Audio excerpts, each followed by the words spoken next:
This is the Indonesia Channel.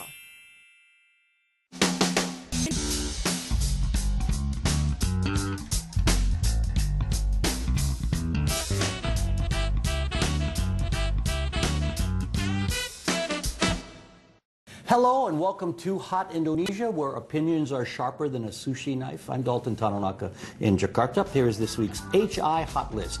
Team Jokowi, did the new president make the right cabinet choices? Ebola fears, is it right or wrong to ban visitors from Africa?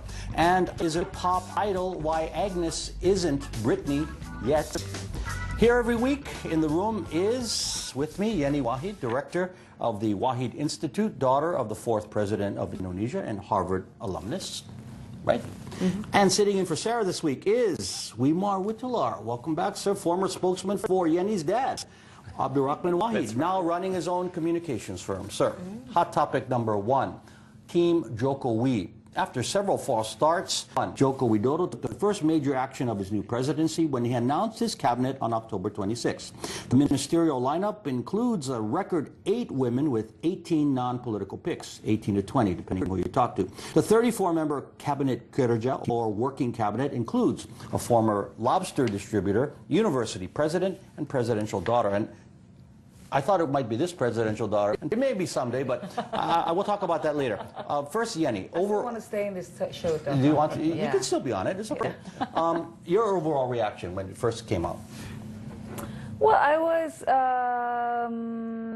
a bit disappointed that it didn't include some names that were circulating before, Wiranto?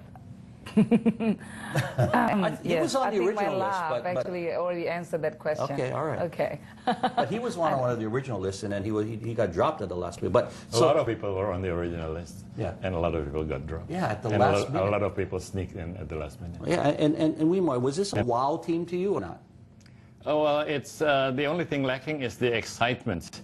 Jokowi succeeded in getting the worst of the worst out of the cabinet through his very ingenious ploy of using the KPK.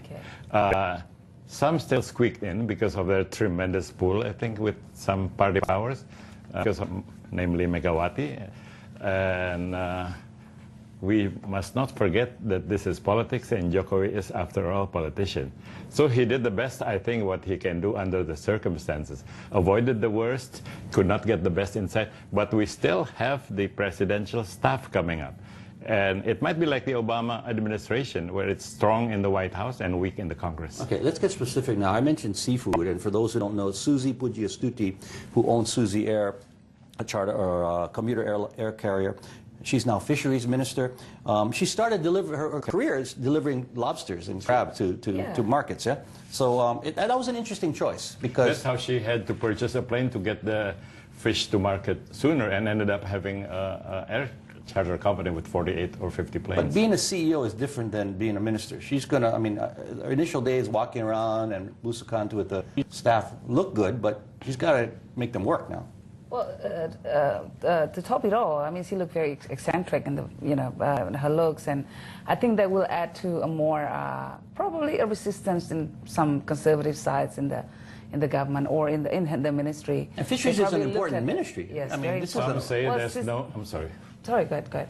Some say there's no minister, a lady who has a tattoo, but others remark. But what do you mean? There are some ladies who have tattoo on their faces. Only it looks like makeup. Oh, okay, all right. No, you're fine. Okay, so that was an interesting. She might make it work because she understands the business, and she hopefully will learn government. She lacks the theoretical background because she only is a high school dropout. But I think she makes up in her experience, and she's a trailblazer. I mean, she opened up new routes for her aviation charter company, and that wasn't there before. That wasn't explored by other companies. Yeah, the early rumor was she was going to be tourism minister. That's what I heard. It then became fishery, which makes more sense to me. Moving on, Anies Baswedan, president of Paramadina University, education minister, no-brainer. He is an unassailable figure. The only comment I would have, isn't it a waste to spend a fine person like that on a sectoral ministry, however important it is? maybe he should be chief of staff. But Yeah. who am I to speak? I mean, I second guess Arsene Wenger's choice for the Arsenal team, and look, you know, I have no basis to. For our soccer fans, okay. Yeah. Puan Maharani, daughter of PDIP party leader Megawati Sukarno-Putri, coordinating human development and culture minister. You know, she was going to get a place somewhere, no matter what ministry she ended up, right? I mean, it was a foregone conclusion she was going to be in this cabinet, and there was no doubt, correct? There was a speculation, and people were hoping that it wouldn't be that blatant, you know, that it would still, you know, if she's going to be put in the cabinet, then the position would be something that would suit her background and also her, I mean, we're all still in junior level. Let me ask you, if she wasn't the daughter of Megawati, would she be in the cabinet? She would still be the granddaughter of Sukarno. Okay. And that's her claim to background. And would she still be in the cabinet? In somebody's cabinet. I wish it were in this cabinet. Maybe if somebody else had one. Some people like that symbolism. Okay. So you're okay with the choice? No. I accept it. No. It wouldn't be my cabinet. It would be Yenny and you if an expat were allowed to my be. claim to fame is also being my dad's daughter. No, you won the Walkley Award, the highest prize in Australian journalism. You are a human rights, you know, fighter. See, you know, he's a big fan, so thank you. Yeah, no, we'll talk about that. I am. Yenny would be very qualified. Of course, and her time will come, definitely. It will. But Puan, I mean, my point is, it was a political choice, obviously, and it was a continuation of the Sukarno legacy in government. Yes. There's always been one, right? So yes, I'm glad they picked her as the concession and not a human rights abuser, of which there are many standing in the wings. Okay, weakest link in this cabinet, the weakest choice. I think the Minister of Defense probably, you know, he got many criticism for his track records before. Agree. Talking about human rights abuses. Agree, totally. Especially we have a fine tradition, starting with her father as president, of installing civilians to the post of defense minister. What a shame it should be yielded, you know, for no reason. People have gotten used to having civilians. This is the former military leader. Yeah, and a hardliner. And many civilians are capable. In fact, in the first list being handed around, you had names like Andi Wijayanto, Jaleswari, or whoever. I mean, any of those would be more acceptable. For those watching outside of this country, how does it hurt the country to have this gentleman in the position? I mean, he's a military guy, knows defense. It hurts this week in the press coverage. Next week we will see how it pans out, how he will turn out to be, if he will reinvent himself, if Jokowi will circumvent. You know, Jokowi makes his political concessions, but he does not necessarily yield his convictions. He might operate outside of the cabinet ministers. These are allegations that, against the defense minister. Anyway, moving on. Economics team, there is criticism that it's not as strong as it could be, because there are a lot of big names circulating early on. My biggest worry is about the Minister of Manpower. Because next year there will be inflation and all that, and there will be every year we see demands of a minimum wage being raised by the more increasingly more solid, you know, solidified what do you call the labor groups. So I think if the minister of Manpower needs to be someone who's very senior.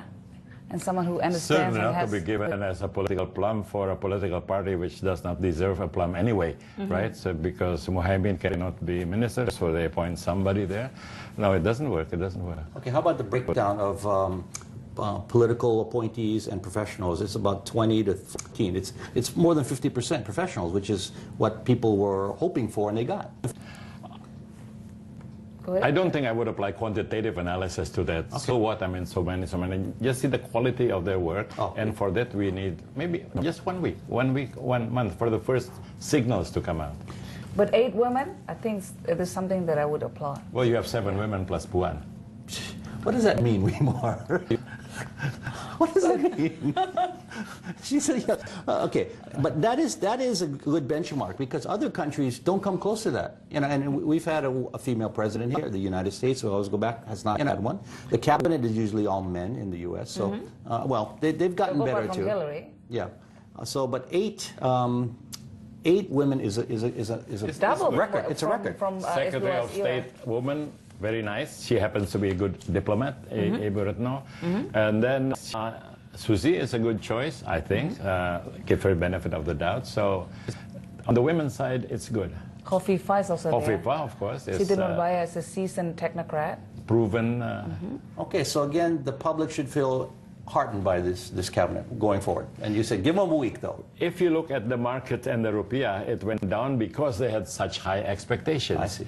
So that's the lesson. How could they have matched those expectations, right? They were I'm so sorry? high. Yeah, right. They were too high. No one Okay. could. No one with that kind of a slim political backup in the parliament could.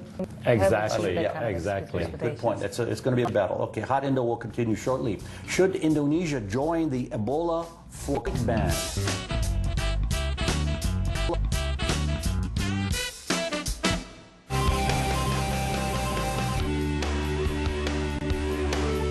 iPod playlist is superb.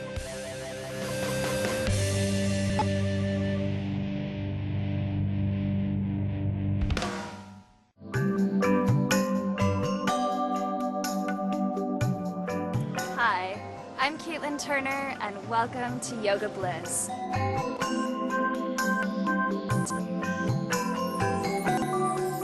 It shifts forward and then start to fly. Pull your knee out and up to the sky. Breathing here. Exhale takes you down into flying monkey. Arms wide, gazing out over your right fingertips. And inhale it all the way up and open. On your mat, bend your left knee and inhale your right arm up to the sky. Long spine here helps you to really twist open. Come join me on my journey every week on the Indonesia channel.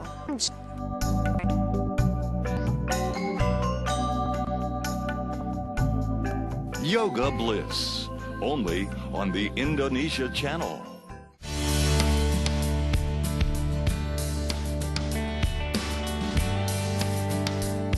Indonesia's first 24-hour English TV channel is here, with an exciting mix of programming to inform and entertain viewers around the world.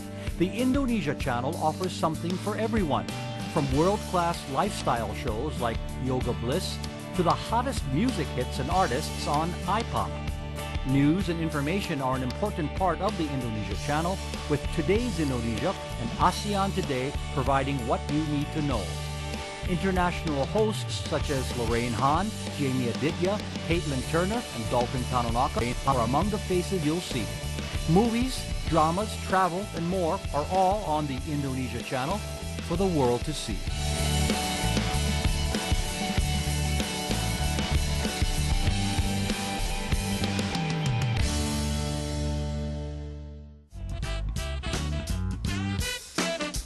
You're watching Hot Indonesia with Yeni, me, and guest host Wimar Witular. Here's hot topic number 2, Ebola fears. It's fatal 50% of the time. Nearly 5,000 people have died in this current outbreak of the Ebola virus, an illness first seen in 1976 in Congo. The Ebola is growing of countries taking preventive measures such as banning flights to affected countries in Africa and banning visitors from those countries. Australia is one of those that has taken tough measures, suspending visas for non-permanent travelers. And Tony Abbott is taking a lot of heat for that, and also for not sending workers, aid workers, to West Africa in the global fight. Now, a government can do what it does, you know, to protect its people, it says, but isn't this an overreaction?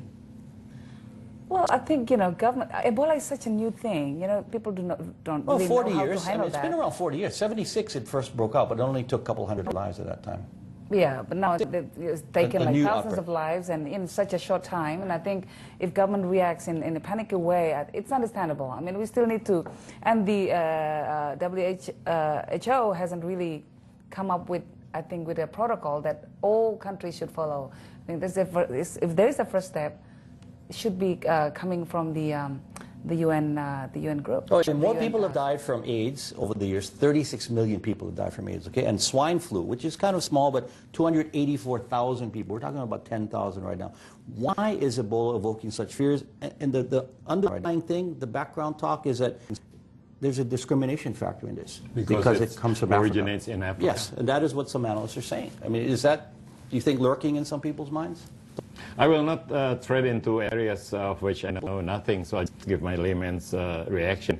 If anybody is to take a strong action against it, it should be countries which have the strength, resources to devote enough strength to it and to stand up to the political heat. And America and Australia would fit in that category.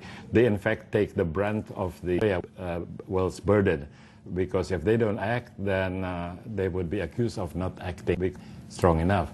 Indonesia, of course, has, it has no problem because it couldn't act even if they wanted to. And then if you look at endemics or epidemics, you have the SARS, you have the bird flu, you have even the diseases you mentioned, which didn't turn out to be as somber as it did. But then you have Spanish flu, which wiped out millions of people. 50 million people. Yeah, it's hard to second guess, but I appreciate what the strong governments are doing to prevent. So you support Australia's situation? I haven't looked at Australia, but I look at the U.S. Okay, U.S. and Australia. You mentioned those two. U.S. is sending aid workers. U.S. is not banning flights from Africa, but Australia is. Oh, that's not acceptable. Yeah, I mean, you live there, Yanni. I mean, is it that kind of close the borders kind of mentality? Correction, I didn't live there. Oh. I only worked for... She seemed to live there. She's always there. Oh, you were the correspondent here. I lived there. I was, I lived there. assistant correspondent. Oh, he lived there, yes. Okay. I mean, can you understand why they would do that? Tony Abbott. Okay. I love Australia, but not necessarily Tony Abbott. Okay. Now, Australia, you said, has no resources. Is that the problem here? What should Indonesia do? No, should we take a stand? Indonesia has no resources does not have the luxury of devoting part of its social resources to that problem. How about just banning flights from West Africa, which some countries are doing? Banning flights from the affected countries. That's direct flights, right? Yeah. Well, no, not direct flights, but... even connecting in Timbuktu or in... yeah, maybe there are no direct flights. It is no, that's right. Because, now they've got scanners and all that can detect, they say. And that's what the human rights people are saying, that there's better ways to do that than banning it, because it's discriminating against people in our country. I would not want to go on the record for... defending the spread of this. Yeah, and because there's no cure. So what's the scare on this one? There's no cure. Fatality rate is higher than other infectious diseases, but it's hard to catch. You got to exchange bodily fluids in this. There's not air transmission. That's not really what we read in the media. That's the problem, Dalton. Because in the media we read that a nurse got it even though she was all covered and all that. And that's the mystery. But yeah, you're right. She didn't exchange bodily fluids with the patient, evidently so. She only touched, allegedly, she only touched her face, and then she became infected and passed away. So I guess it's hard to second-guess country decisions. It's hard. You got to do it. I do not want to be talking head who has wisdom on all topics passing by. I do not have any. But in Indonesia's case, we just don't have. We have to take care of our own situation before we can. It's not on our priority list. Okay, more hot into us coming up. Why can't Agnes play Vegas?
iPod playlist is superb.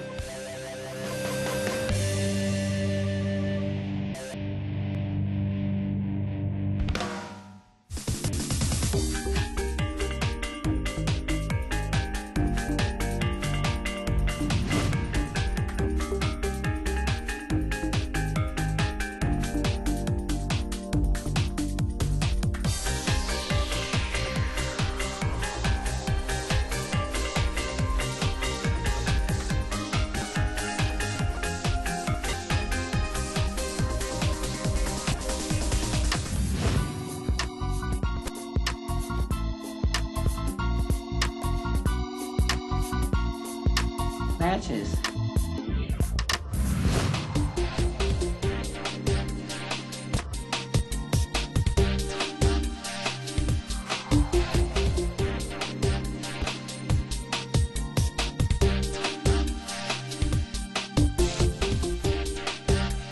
Passion for Fashion, only on the Indonesia Channel. You're watching Hot Indonesia from Jakarta. Here's topic number 3. I-pop idol. The holy land of entertainment is found in the desert of the U.S. state of Nevada. Las Vegas is home to Celine Dion and was the playground of legends including Frank Sinatra and Elvis. We might not know those guys.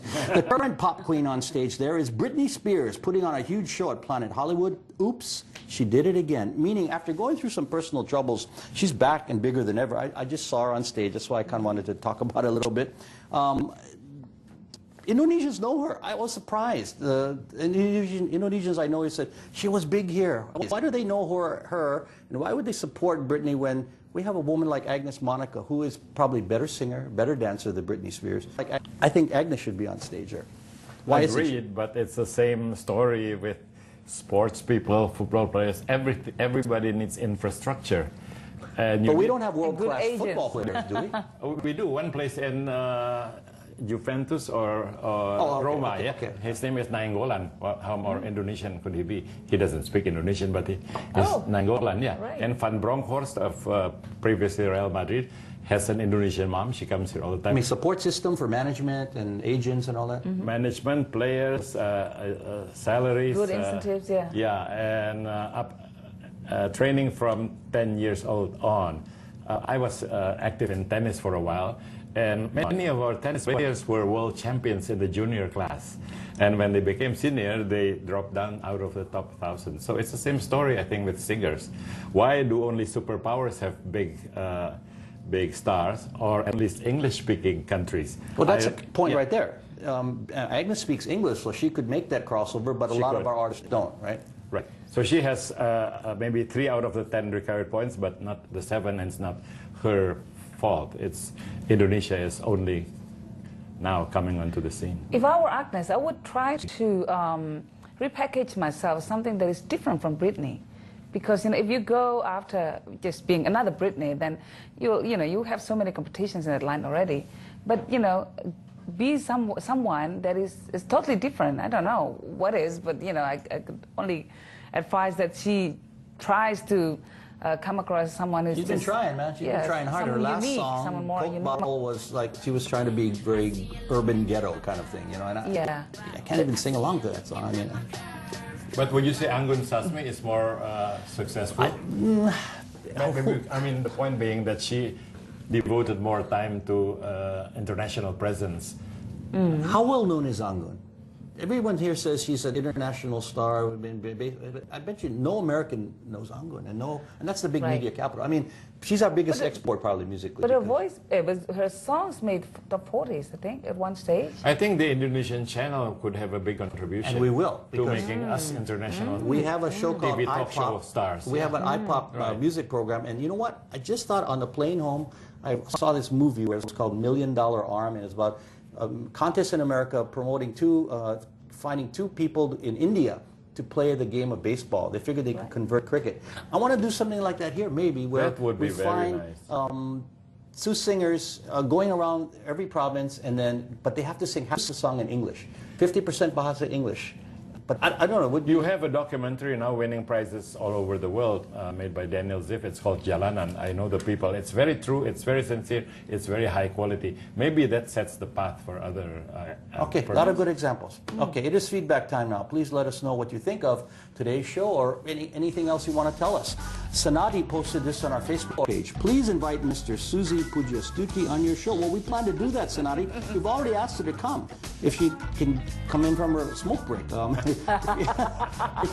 If you have any feedback on what you've heard or would like to suggest a topic for us to tackle, please email us at hotindo@theindonesiachannel.com or comment through our Indonesia Channel Twitter, Facebook, and Instagram pages. Final words, Wimar. Well, with the new president, I again have hope. Not trust, not assurance, but hope that we will come onto a new age. Just like I had the hope when Yanni's father, President Wahid, was president. So I want to give everybody the benefit of the doubt. And personally, I'm very proud that my son, who works in Norway, was able to work for 3 years beside the person who just got the Nobel Prize for biomedicine. And that it shows he is of a quality that can work alongside Nobel Prize winners. And there's many of them in Indonesia. Congratulations. A talented son. Okay, final words, Yanni. I just turned 40 a few days ago. And No. And I was terrified. I was terrified going to 40, the big 40. And I wanted to remain 30, in the 30s for as long as I could. But of course I couldn't, But and then I realized that it's just another journey in this wonderful life that I've had so far. And I think I'm so blessed. I have so many wonderful friends. So blessed with great family, great friends, so many things that I'm blessed with in my life. And I just want to thank God for that. And thank you for wonderful friends as well. She'll always be younger than us, that's for sure. She will always be my hero. Yes, and don't always hit on my friends, I think. We'll try to hit on my friends. Who? You. Him too. And he And too. I will support Right. you. Another story. Yes. You turn 40, I'll support you by turning 70 next year. Ooh. Okay, my final words. As I mentioned, I'm just back from a trip to the U.S., and I must say this. Although I was able to pick up some items needed, Walmart trip, and ate way too much comfort food, I was happy to return to Indonesia because people make a place special, and my adopted home is full of genuinely sincere and friendly people. Being away makes you appreciate that. Yes, then. That's Hot Indonesia for this week. For Yenny and Wimar, I'm Dalton Tanonaka. See you again next time.